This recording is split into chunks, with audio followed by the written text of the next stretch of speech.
جنوبی افریقہ افغانستان کو 9 وکٹوں سے ہرا کر T20 ورلڈ کپ کے فائنل میں پہنچ گیا۔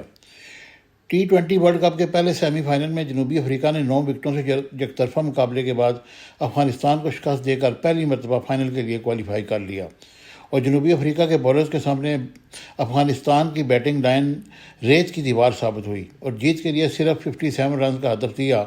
جنوبی افریقہ نے مطلوبہ ہدف 1 وکٹ کے نقصان پر 8.4 اوورز میں حاصل کر لیا۔ جنوبی افریقہ کے خلاف ٹاس جیتنے کے بعد پہلے بیٹنگ کرتے ہوئے 11.5 اوورز میں افغانستان کی پوری ٹیم محض 56 رن پر آل آؤٹ ہوئی، اور T20 ورلڈ کپ کے سیمی فائنل میں جنوبی افریقہ کے خلاف افغانستان کی بیٹنگ لائن لڑکھڑا گئی اور کوئی بیٹر جنوبی افریقہ کے بالرز کا مقابلہ نہیں کر سکا۔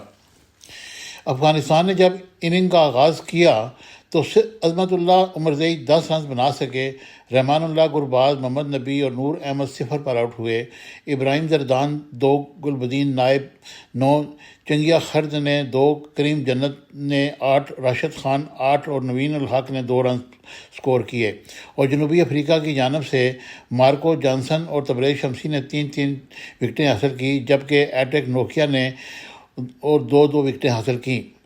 افغانستان کے خلاف اننگز اوپن کرنے کے لیے آنے والے جنوبی افریقہ کے بیٹر کوئن ڈی کوک نے 5 رنز دے کر پویلین واپس چلے گئے۔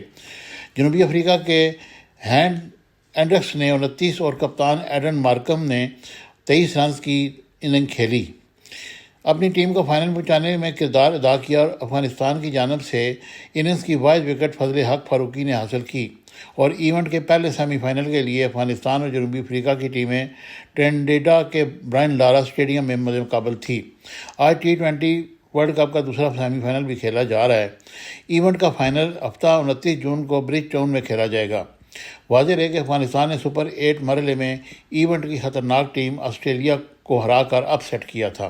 اس کے بعد افغانستان کی ٹیم نے بنگلہ دیش کو ہرایا، پہلی بار ICC T20 ورلڈ کپ کے سیمی فائنل کے لیے کوالیفائی کیا، جبکہ جنوبی افریقہ کی ٹیم سال 2009 اور 2014 میں سیمی فائنل کھیلا تھا، لیکن اسے شکست کا سامنا کرنا پڑا۔ وہ پہلی دفعہ اس ایونٹ کا فائنل کھیلنے کے لیے میدان میں اتری ہے۔ دیکھیں ہیں کیا بنتا ہے۔ Subscribe my channel Business Times News for latest political, national, international news. Don't forget to subscribe Business Times News.